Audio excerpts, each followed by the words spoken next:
India की तरफ से क्या कुछ कहना चाहोगे? कितनी तैयारी की थी, कितनी मुश्किलात आई थी आपके सामने ये? मुश्किलें तो बहुत आई थी, पर जब ये अवार्ड मिला तो it was all worth it. हमारी जो प्रैक्टिस थी वो कितनी दिनों की थी, हमें हील्स में हमेशा खड़े रहना पड़ता था, हमेशा कैमरा के सामने रहना पड़ता था। सो बहुत ज़्यादा डिफ़िकल्ट तो था ही, पर बहुत ज़्यादा चैलेंजिंग था हम सब के लिए, क्योंकि कुछ कुछ नए मॉडल्स भी थे, कुछ एक्सपीरियंस भी थे। सो जो किया वो हार्ड वर्क पे ऑफ हुआ। जब उस दौरान कहीं से लगा था कि आप विनर हो? कुछ लगा था कि विन? कॉन्फिडेंस तो वैसे ही रखा था मैंने, बट ओवर कॉन्फिडेंस नहीं था। तो है ना, लाइक मोटिव मिला था कि जीतना तो है ही अभी। तो कहाँ आपको किस जगह पे आपको लगा कि यार ये बहुत डिफिकल्ट है, ये मुझसे नहीं होगा, या किसी जज ने कुछ सवाल किए कि लगा कि अरे यार ये सवाल क्या कर दिया? जब भी बैक स्टेज मतलब मुझे ऐसा लगा कि हाँ मैंने अच्छा नहीं किया, कि मैंने वॉक अच्छा नहीं किया, ऐसा लगता है बीच बीच में। पर हम लोग एक दूसरे का ऐसा मोटिवेशन बढ़ाते हैं, थोड़ा बहुत खेलते मस्ती करते रहते हैं, तो डांस करते रहते, तो वो मोमेंट ईज हो जाता है थोड़ा, और टेंशन रिलीज़ होता है। जब आपको ये कहा गया, जब अनाउंसमेंट हुआ कि आप विन कर चुके हो, तब फर्स्ट रिएक्शन, फर्स्ट माइंड में क्या है?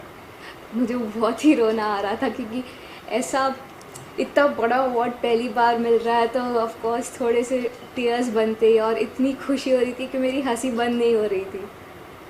किसे डेडिकेट करेंगे ये अवार्ड आप? ऑफ कोर्स मेरी मॉम को, वाई? क्योंकि मेरे जितने भी चीज़ें आज तक मैंने की है, मेरे हर हर सिचुएशन में, हर जितने भी अचीवमेंट है, मेरी मॉम हमेशा मेरे साथ रही। जैसे बोलते हैं ना, बैक सपोर्ट है मेरा वो। तो मुझे और भी कुछ अवार्ड दिखाई दे रहे हैं, कहीं अवार्ड और भी मिले हैं, पता है उस अवार्ड के बारे में? मुझे यहाँ पे नारी शक्ति का अवार्ड मिला गया, दादा साहेब फाल्के का अवार्ड मिला गया है, और भी बहुत सारे अवार्ड्स हैं। तो स्पेशली मैं नारी शक्ति का अवार्ड मुझे बहुत पसंद है, क्योंकि कोई एटलीस्ट अप्रिशिएट कर रहा है एफर्ट्स को, कोई हमें रिकग्नाइजेशन दे रहा है।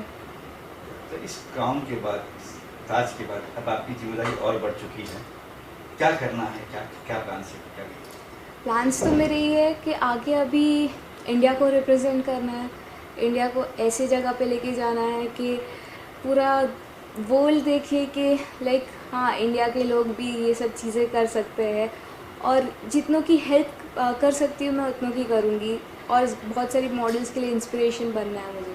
आपने हेल्थ की बात की, तो ये पिछले जो लास्ट 18 मंथ जो गए कोरोना काल के लॉकडाउन में, क्या क्या मदद की आपने, क्या कुछ किया?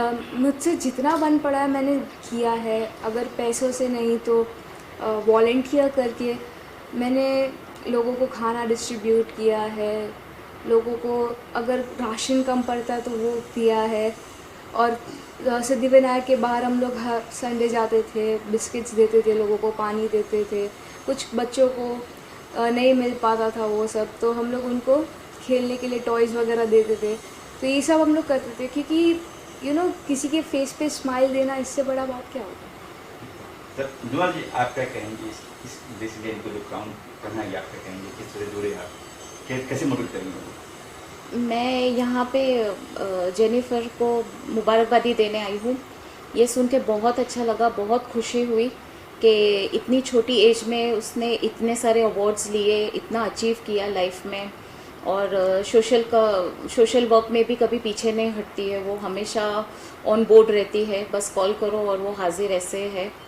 और बहुत मेहनती है लड़की, बहुत एफर्ट देती है काम में, हर चीज़ में लॉयल है, और आप भी हमारे जुड़े? साथ जुड़े रहना हमेशा चाहती है। अभी फ़िलहाल में हम लोग का एनजीओ फाउंडेशन खुला, लाइफ एंड्स फाउंडेशन, जिसमें अरुणा जी फाउंडर है और मैं मुंबई प्रेसिडेंट हूँ। तो she is always with us.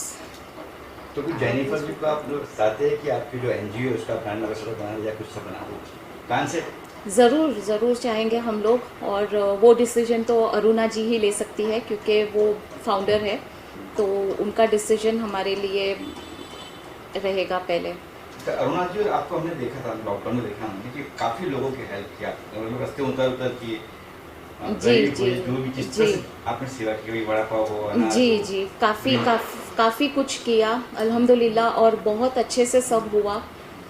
कि जब भी अरुणा जी बोलते थे कि ये सब करना है तो मैं जाती थी और हम लोग साथ मिलके कोई ना कोई हमारा एक ग्रुप, एक टीम बन के हम लोग ने काफ़ी बहुत लोगों को, बच्चों को खाना बांटा है, स्लम में जाके मालोनी में बुक्स दिए हैं, वड़ा पाव दिया रिक्शे वालों को, बहुत जगह पे लोखंडवाला में, हर जगह पे मैंने पर्सनली जाके मालोनी एरिया में 20 किन्नरों को एक महीने का इंडिविजुअल को राशन दिया और चाहूँगी कि आगे भी और ज़्यादा करें, जितना हो सकेगा उतना करेंगे। सर, दोनों के सवाल है कि लॉकडाउन में जब कोरोना काल चला था तो आप लोग जैसे आपने भी हेल्प किया, आपने भी हेल्प की, कहीं डर था कि कहीं कोरोना मुझे ना हो जाए, कुछ ना हो जाए?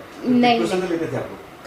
कभी नहीं वो सोचकर ही नहीं निकलते थे घर से कि अगर हमें कुछ हो गया तो, क्योंकि अगर यही सोच के हम लोग घर में बैठेंगे तो फिर वो लोग को कौन देखेगा, तो किसी ना किसी को तो आगे बढ़ना है। और मैं चाहूँगी कि ऐसे हमारे साथ और लोग जुड़े कि जिनको हमारी ज़रूरत है तो और ज़्यादा वो सिक्योर हो जाए कि हाँ उनको देखने वाला भी कोई है।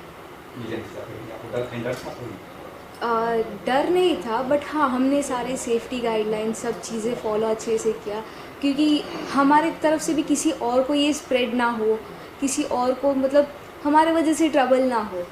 बट डर तो इस चीज़ का कभी नहीं लगा था, क्योंकि जैसे सोल्जर्स हमारी इतनी हिफाजत करते हैं तो हमारा भी कुछ ड्यूटी बनता है कि हम भी जितने हमारे सराउंड में लोग हैं उनकी हेल्प करें।